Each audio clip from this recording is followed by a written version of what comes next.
এখানে আমরা শিখব যে কিভাবে এডিটোরিয়াল লেটার লিখতে হয়, একটা সুন্দর এডিটোরিয়াল লেটার যেটাতে আমরা মোটামুটিভাবে একটা ভালো মার্কস পেতে পারি। এডিটোরিয়াল লেটার এমনই একটা বিষয়বস্তু যেখানে ভালো করে লিখলে আমরা 10-এ 10ও পেতে পারি। যাই হোক, এখানে আমরা একটা প্রথমে প্রশ্ন নিয়েছি, write a letter to the editor of A news paper complaining against the price rise of the essential commodity. Essential commodity মানে নিত্য প্রয়োজনীয় দ্রব্য। নিত্য প্রয়োজনীয় দ্রব্যগুলোর যে প্রাইস রাইজটা হচ্ছে, মানে দ্রব্যমূল্য বৃদ্ধি হচ্ছে, সেটা নিয়ে এটা একটা এডিটোরিয়াল, এটা একটা বার্নিং প্রবলেম, তাই এইটাকে মডেল হিসাবে আমরা ব্যবহার করেছি। এইভাবে তোমরা যদি লেখো তাহলে মোটামুটিভাবে একটা ভালো মার্কস পেতে পারো। আচ্ছা, প্রথমেই আমরা দেখো, প্রথমে একটা বক্স করে নিয়েছি। এইটা কিন্তু আমরা রাইটিংয়ের জন্য, মানে ইংরেজি যদিও ইংলিশে সেইভাবে আমরা মার্জিন টানার কোনো জায়গা থাকে না, তবুও প্রশ্নের মধ্যে যে অংশটা সেখানে কিন্তু আমরা মার্জিন টানবো, যেখানে সাদা জায়গাটা, যেখানে অ্যান্সার লেখার জায়গাটা, সেখানেই আমরা এইরকমভাবে মার্জিনটা টেনে নিতে পারি। এরপরে দেখো, এরপর আমরা এখানে যাচ্ছি টু দ্য এডিটর। দেখো টি টি টি কে, এই যে এগুলো যেন একই লাইনে থাকে, এটা আমাদের ভালো করে লক্ষ্য রাখতে হবে। To the editor the Statesman Kolkata 01, এখানে কমা হবে না, ভুল করে একটা পুটকি পড়ে গেছে। আচ্ছা, এবার দেখো সাবজেক্টে তোমরা এই পুরো অংশটাও লিখতে পারো। আবার এটা যেহেতু শুধু দ্রব্যমূল্য বৃদ্ধির ওপরেই, সুতরাং আমরা শুধু প্রাইস রাইজটুকু লিখতে পারি। দেখো প্রাইস রাইজ আমরা লিখেছি, এবং এটাকে যেহেতু এটা অ্যাকচুয়ালি হাইলাইট করার জন্য সাবজেক্টটা লেখা হয়। দেখবে তোমরা যে গ্রামার বই এগুলো মোটা কালিতে লেখা থাকে, কিন্তু আমরা তো মোটা কালিতে লিখতে পারবো না, সেই জন্য আমরা আন্ডারলাইন করেছি এবং প্রাইস রাইজের পি এবং আরটা বড় হাতের করেছি, যেহেতু এটা আমাদেরকে হাইলাইট করতে হবে, কেননা এটা দেখেই তোমার বাকি লেখাটা সবাই পড়বে। আচ্ছা, এই অংশটা প্রথমে স্যাল দিতে হবে, তারপর কমা। দেখো এই অংশটাকে বলা হয় স্যালুটেশন বা সম্ভাষণ। এই অংশে আমরা একটা মুখস্থ, এটা একটু পুরো মুখস্থ করে নেবে। Through the columns of your esteemed daily, মানে আপনার বিখ্যাত দৈনিকের কলামগুলোর মাধ্যমে। I would like to venture my views, মানে আমার মতামত আমি প্রকাশ করতে চাইছি। এটা তোমাদের ইচ্ছে মতোও তোমরা লিখতে পারো। এগেইনস্ট, কেননা এখানে এগেইনস্ট দেয়া আছে, অনও লিখতে পারো।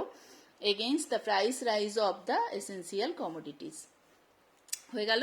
এবার সাবজেক্ট পার্ট। দেখো সাবজেক্ট পার্টে আমরা চেষ্টা করব একটু অন্যরকম করে লেখার, কেননা সবাই একরকম লিখবে, সুতরাং নাম্বার বাড়ানোর জন্য কিছুটা কিন্তু চেষ্টা করতে হবে যতটা সম্ভব আরো ভালো করে লেখার, আরো সুন্দর করে লেখার।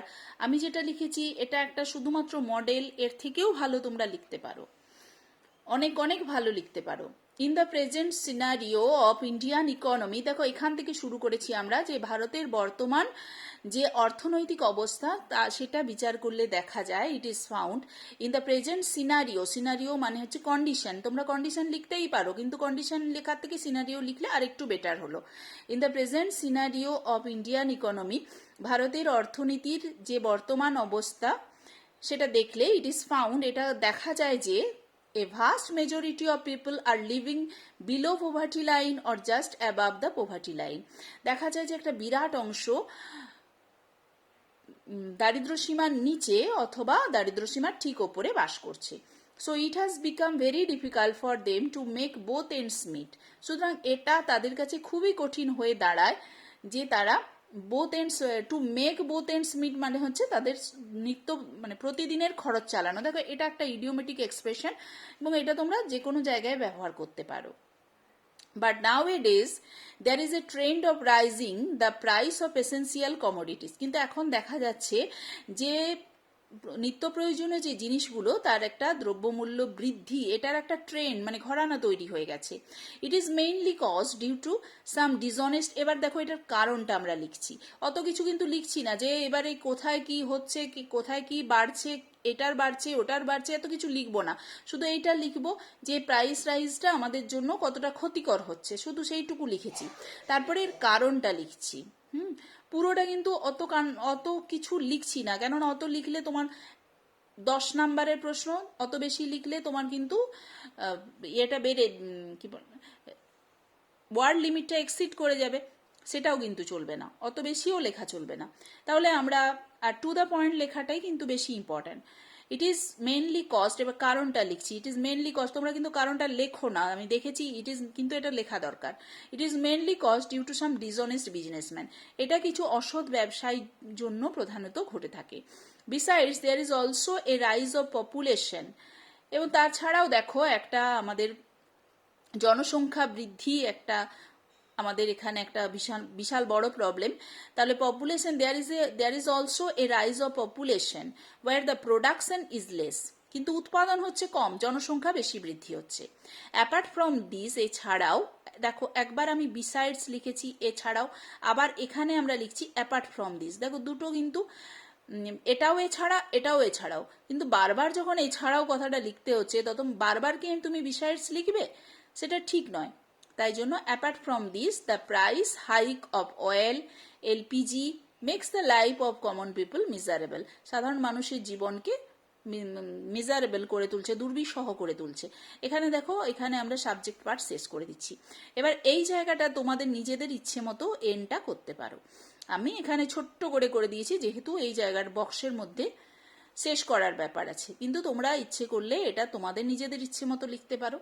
ইন দ্য সার্কামস্ট্যান্সেস, এই পরিস্থিতিতে, সার্কামস্ট্যান্সেস মানেও পরিস্থিতি, সিনারিও মানেও পরিস্থিতি, কন্ডিশন মানেও পরিস্থিতি, অথরিটিস কনসার্নড, সংশ্লিষ্ট কর্তৃপক্ষকে আর আর্নেস্টলি রিকোয়েস্টেড, সবিনয়ভাবে নিবেদন করা হচ্ছে টু কন্ট্রোল দ্য সিচুয়েশন, এই পরিস্থিতিটা নিয়ন্ত্রণ করতে। থ্যাংকিং ইউ, ইয়োর্স ফেইথফুলি, এখানে ফেইথফুলি লিখতে হয়, ট্রুলি লিখতে পারো, কিন্তু কখনোই ওবিডিয়েন্টলি নয়।